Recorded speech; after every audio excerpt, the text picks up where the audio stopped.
Second person is a strange and uncommon point of view. In second person, the narrator is telling you what you are doing, seeing, experiencing, etc., walking you through the story. Because it's more rare, second person can feel more novel than first or third person. It can also feel more participatory for the reader, since the narrator is addressing them directly as an active participant in the story rather than as a passive observer. The audience is implicated in whatever happens in the story, good or bad. There are a few ways to approach storytelling in second person perspective. First, the you in the story might be the proverbial you, as in any human. For example, when someone tells a story and they say something like, "You'd never know what's going on in someone's head," they don't mean you, they just mean in general people don't know. For example, this is often the way instructions are told. First you lay out the bread, you spread jelly on one half, then you spread peanut butter on the other half, etc. Another way to tell the stories is a series of commands to the reader. Lay out the bread, spread the jelly on half, then spread the peanut butter on the other half. But be careful here, because not many people like to be told what to do, and if your reader doesn't like the commands you're giving them, they might put your story down. The most common approach to second-person perspectives is as a backdoor first-person perspective, in which the narrator offers a hypothetical that tells you a lot more about the narrator themselves. One of my favorite examples of this is Lorrie Moore's How to Become a Writer. As the story progresses, it becomes very clear that the narrator is giving more than just general writing advice, offering very specific details that not everybody could relate to. For example, in this second paragraph, in your high school English class, look at Mr. Killian's face.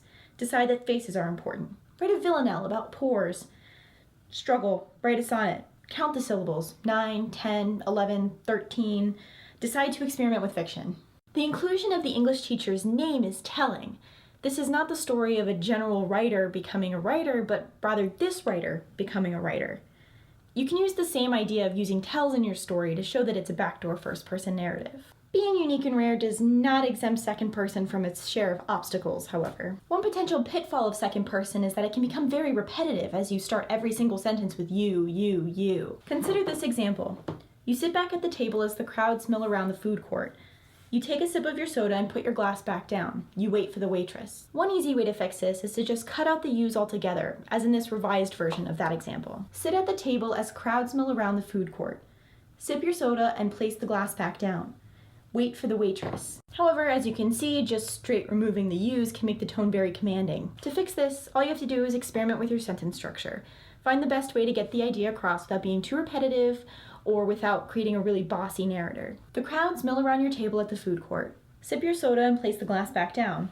The waitress takes her time getting to you. In this latest edit, the tone is less commanding and more likely to draw a reader into the story. Sitting at the table becomes a chance to look around. Sipping the soda becomes a stage direction.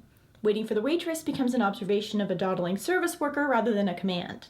All the same information is there, it's just rearranged to be more engaging. Second-person perspective can be novel and hypnotic, drawing the reader into a story that seems fresh and new.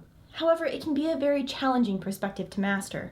It's not as widespread or intuitive as the other perspectives, and not every reader is susceptible to its charms. Still, I recommend studying second person as it can be very enlightening in its challenges. Just like last time, I've left a short reading list in the description if you'd like to read some well-written second person. This week, continuing our 3-part writing prompt from last week, I want you to write the same story again, except this time in second person. You can try out this prompt as a series of commands or as a backdoor first person. It's up to you. Stay tuned next time when we explore the chameleon behemoth that is third person perspective. If you like what I do here, please like and subscribe. Otherwise, I'll see you next time, and remember, it doesn't have to be perfect, just about right.